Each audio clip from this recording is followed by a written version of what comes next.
नमस्कार, मी दिनेश कांजी. आपण बघताय न्यूज डंका. नरेंद्र मोदी यांनी पंतप्रधान पदाची 12 वर्ष 26 मे रोजी पूर्ण केली. एक तपाचा काळ पूर्ण केला. मोदींचे विरुद्ध गेली 12 वर्ष सातत्याने त्यांना एकच प्रश्न विचारतायत की मोदी सरकारने केलं काय. खरं तर या प्रश्नाचं उत्तर सविस्तर देता येईल.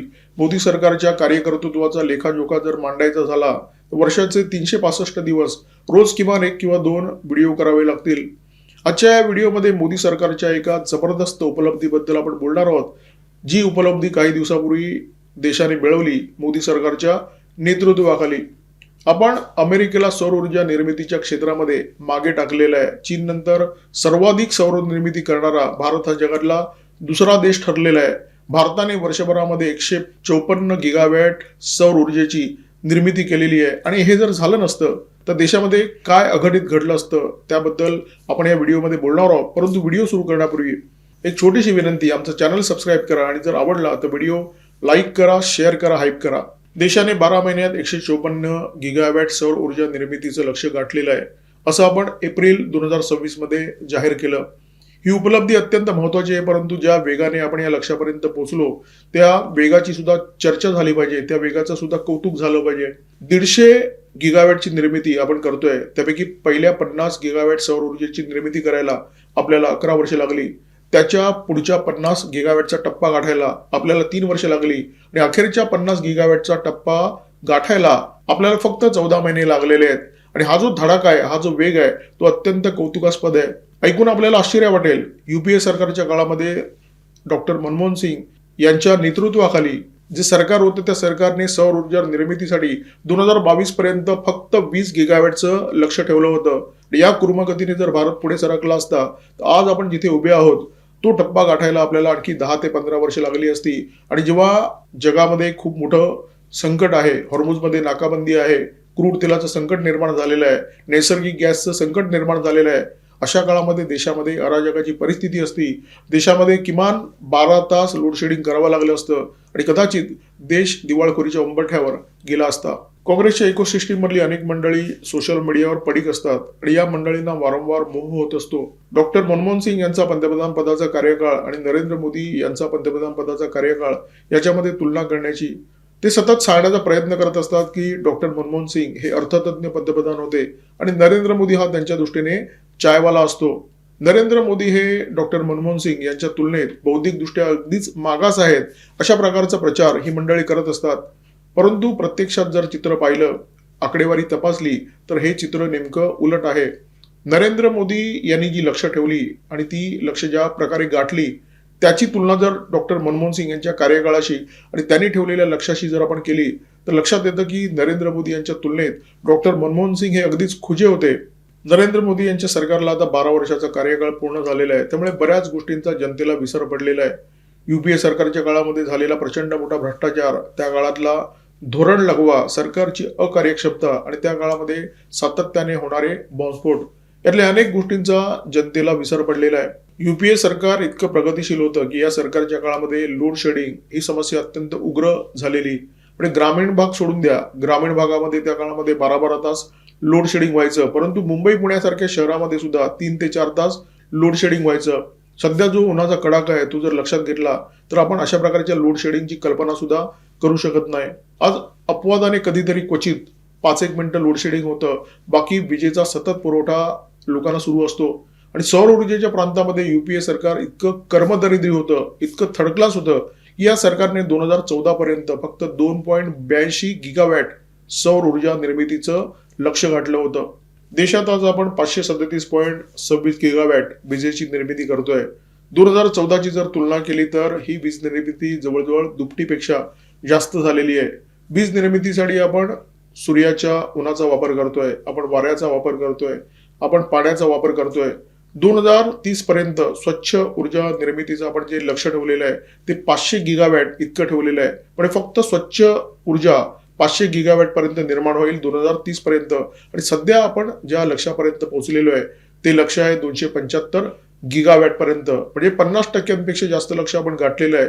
2030 पर्यंत उर्वरित लक्ष आपल्याला गाठायचं आहे. 2014 पर्यंत देश 2.82 गिगावॅट सौर ऊर्जेची निर्मिती करत होता. गेल्या 12 वर्षामध्ये आपण यामध्ये 151.2 गिगावॅट क्षमतेची भर टाकलेली आहे. 2030 पर्यंत जे 500 गिगावॅट स्वच्छ ऊर्जेचं आपण लक्ष ठेवलेलं आहे, हरित ऊर्जेचं आपण जे लक्ष ठेवलेलं आहे, आपला सौर ऊर्जेमध्ये जो झपाटा आहे तो जर लक्षात घेतला म्हणजे 14 महिन्यामध्ये आपण 50 गिगावॅटची भर आपल्या सौर ऊर्जा निर्मिती क्षमतेमध्ये टाकलेली आहे. तो वेग जर लक्षात घेतला तर 2030 पर्यंत 500 गिगावॅटचं लक्ष्य गाठणं आपल्यासाठी अजिबातच कठीण नाहीये. ही जी मोठ्या प्रमाणामध्ये सौर ऊर्जा निर्मिती झालेली आहे त्याच्यामध्ये देशाच्या जनतेपासून मोठ्या कंपन्यांपर्यंत सर्वांचा समावेश आहे. कंपन्यांनी एकूण जी सौर ऊर्जेची निर्मिती केलेली आहे म्हणजे गुजरात राजस्थानचा जो वाळवंटी भाग आहे त्या वाळवंटी भागामध्ये खाजगी कंपन्यांनी मोठे मोठे सोलार पार्क टाकलेले आहेत. त्या सोलार पार्कच्या माध्यमातून जी वीज निर्मिती झालेली आहे ती आहे जवळजवळ 110 गिगावॅट. देशाने हे सौर ऊर्जेचं शिवधनुष्य लिहिलंय पेललेलं आहे आणि त्याच्यामध्ये सर्वसामान्य माणूस सुद्धा मागे नाहीये. पंतप्रधानांनी सर्वसामान्यांसाठी एक योजना जाहीर केली. योजनेचं नाव PM सूर्यघर योजना. ही योजना भन्नाट होती. तुमचं जे राहतं घर आहे त्याच्या छपरावर तुम्ही सोलार पॅनल लावायचा आणि त्या सोलार पॅनलच्या माध्यमातून विजेची निर्मिती करायची. 22 लाख कुटुंबांनी या योजनेमध्ये सहभाग घेतला आणि या 22 लाख कुटुंबांनी जी वीज निर्मिती केलेली आहे त्याचा आकडा थक्क करणारा आहे. 25 गिगावॅट विजेची निर्मिती केली. महाराष्ट्राने त्यामध्ये सगळ्यात आघाडी घेतलेली आहे आणि महाराष्ट्राने जी वीज निर्मिती केली त्याचा आकडा आहे 2144 मेगावॅट. आता सर्वसामान्य माणूस जर वीज निर्मिती करतो तर शेतकरी कशाला मागे राहील. शेतकऱ्यांसाठी मोदी सरकारने योजना जाहीर केली PM कुसुम योजना. या योजनेच्या माध्यमातून 15 गिगावॅट विजेची निर्मिती झाली. या योजनेच्या माध्यमातून जी वीज निर्माण होते ती शेतीसाठी जे पाणी लागतं त्या पाण्यासाठी जे शेतपंप वापरण्यात येतात त्या शेतपंपावर खर्च करण्यात येते. गेल्या 12 वर्षात मोदी सरकारचं कामकाज आपण पाहिलं असेल तर एक वैशिष्ट्य आपल्या लक्षात आल्याशिवाय राहिलं नसेल. मोदी सरकारने आतापर्यंत जे काही केलं ते मास स्केलवर केलं. प्रत्येक काम घाऊक प्रमाणामध्ये, प्रत्येक काम मोठ्या प्रमाणामध्ये, कामाचा व्याप, कामाची व्याप्ती काय मोठी. रस्ते बनवायचे खूप मोठ्या संख्येने बनवायचे, पूल बनवायचे मोठ्या संख्येने बनवायचे, टनेल बनवायचे मोठ्या संख्येने बनवायचे, शस्त्र निर्मिती करायची मोठ्या संख्येने करायची, उपग्रह पाठवायचे आकाशामध्ये मोठ्या संख्येने. प्रत्येक गोष्ट मास स्केलवर करायची आणि त्यामुळे स्वाभाविकपणे हरित ऊर्जेच्या प्रांतामध्ये मोदी सरकारने जे काही केलं त्याचा स्केल सुद्धा भव्य दिव्य होता. 2014 पर्यंत या देशामध्ये 2.82 गिगावॅट सौर ऊर्जेची निर्मिती होत होती. आता ती 154 गिगावॅट इतकी झालेली आहे. 54 पटीने ही वाढ झालेली आहे आणि व्याप वाढल्यामुळे जो खर्च आहे तो कमी झाला. 2014 मध्ये प्रति युनिट सौर ऊर्जेची निर्मिती करायला जो खर्च लागत होता तो होता 12 रुपये. आता प्रति युनिट सौर ऊर्जेची निर्मिती करण्यासाठी जो खर्च लागतो तो फक्त 2.5 रुपये लागतो. देशात आज आपण दरवर्षी 275 गिगावॅट हरित ऊर्जेची निर्मिती करतो. याच्यामध्ये सौर ऊर्जेचं जे प्रमाण आहे ते 154 गिगावॅट इतकं आहे. बाकी पवन ऊर्जा आहे, जलविद्युत आहे. कल्पना करा जर ही हरित ऊर्जा आपल्याकडे उपलब्ध नसती तर जेव्हा हॉर्मोझमध्ये नाकाबंदी झालेली आहे, देशावर जगावर एक ऊर्जा संकट कोसळलेलं आहे, अशा परिस्थितीमध्ये आपण काय केलं असतं. अत्यंत बिकट परिस्थिती झाली असती. वीज निर्मितीसाठी तुम्हाला जास्त कोळसा लागला असता, तुम्हाला जास्त गॅस लागला असता, तुम्हाला जास्त तेल लागलं असतं. आधीच कोळशाचे तेलाचे भाव जगाच्या बाजारपेठेमध्ये प्रचंड कडाडलेले आहेत. त्यामुळे महागड्या दराने तुम्हाला ते सगळं विकत घ्यावं लागलं असतं. कदाचित जास्त पैसे मोजून सुद्धा तुम्हाला हे सगळं मिळालं नसतं. कारण सगळ्या जगाला आज या 3 गोष्टींची गरज आहे. सगळ्या जगातले देश जिथून मिळतंय तिथून ते उचलण्याचा प्रयत्न करतायत. अशा परिस्थितीमध्ये तुमची वीज महागली असती आणि जर वीज महागली असती तर देशाच्या कारखानदारीवर अत्यंत विपरीत परिणाम झाला असता. कारखाने बंद पडले असते, तुमचे लघु उद्योग बंद पडले असते. शरीरासाठी जसं रक्त आवश्यक आहे तसं देशासाठी वीज आवश्यक आहे. रक्ताशिवाय शरीर चालू शकत नाही, विजेशिवाय देश चालू शकत नाही. हॉर्मुझमध्ये नाकाबंदी असताना 2 प्रकारची परिस्थिती निर्माण झाली असती. एकतर लोड शेडिंग किंवा महागडी वीज याचा फटका बसला असता IT पार्कला, डेटा सेंटरला, तुमच्या कारखानदारीला, तुमच्या शेती आधारित उद्योगांना, तुमच्या ऑटोमोबाईल इंडस्ट्रीला.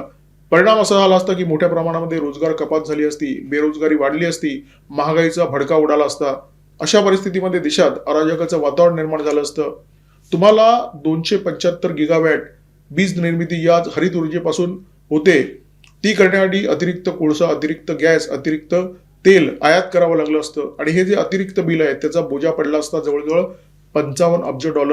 आज आपण देशामध्ये 154 गिगावॅट सौर ऊर्जेची निर्मिती करतोय. एकूण 275 गिगावॅट हरित ऊर्जेची निर्मिती करतोय.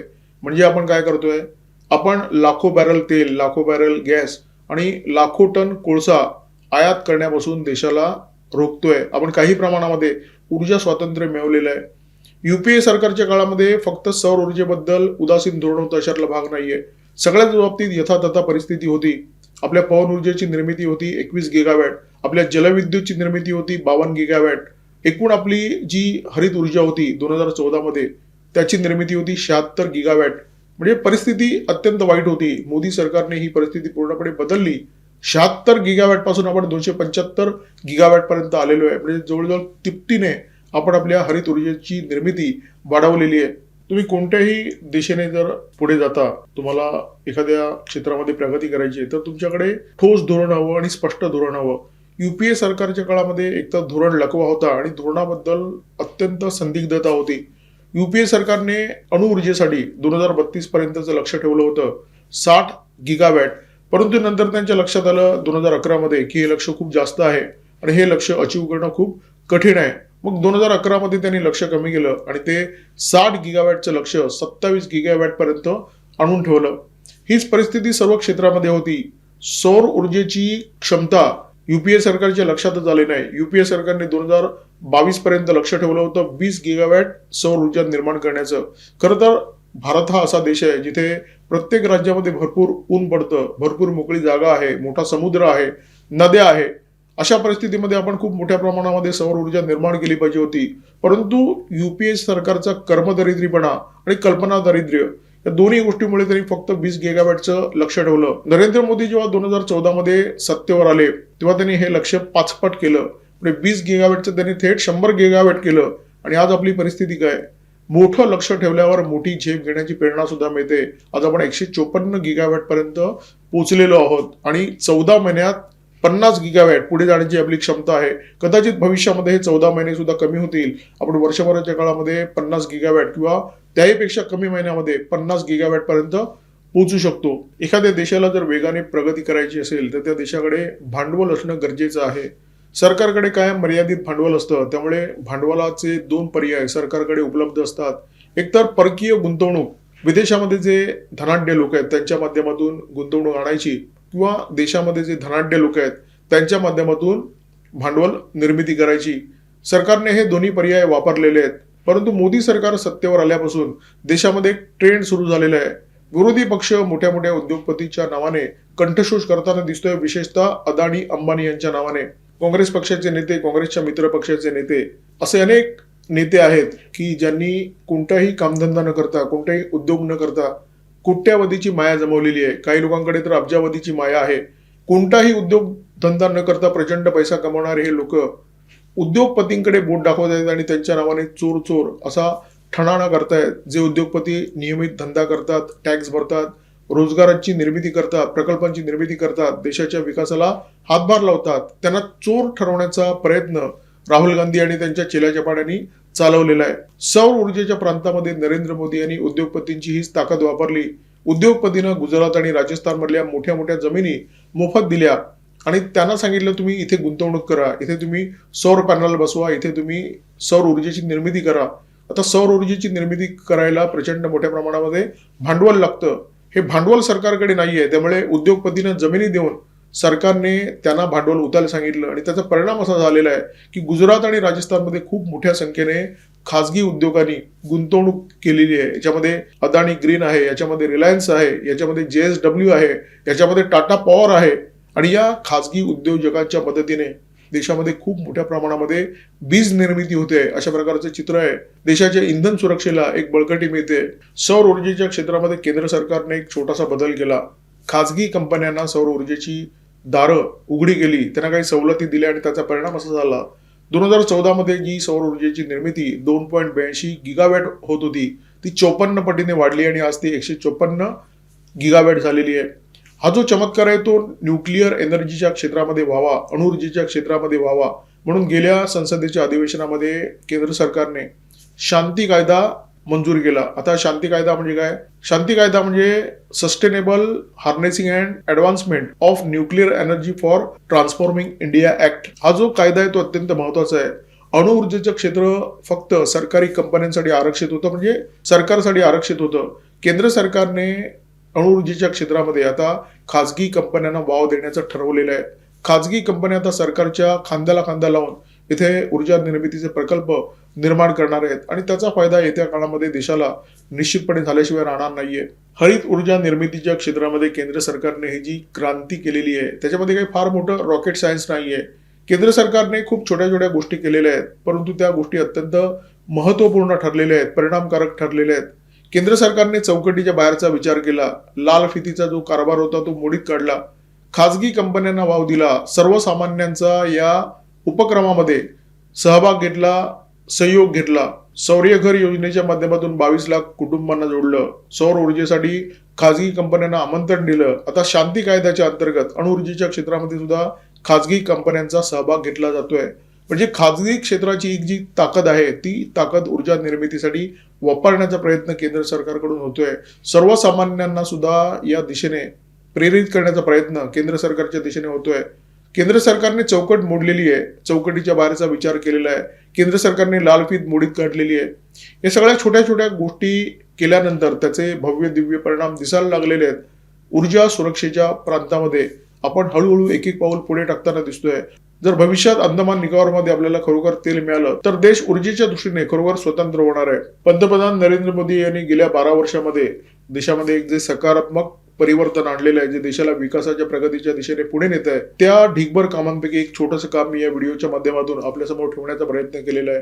जर हा व्हिडिओ आवडला तर तो इतरांपर्यंत पण पोहोचवण्याचा प्रयत्न करा. मोठ्या संख्येने शेअर करा, लाईक करा, तुमच्या भावना या व्हिडिओच्या खाली व्यक्त करा.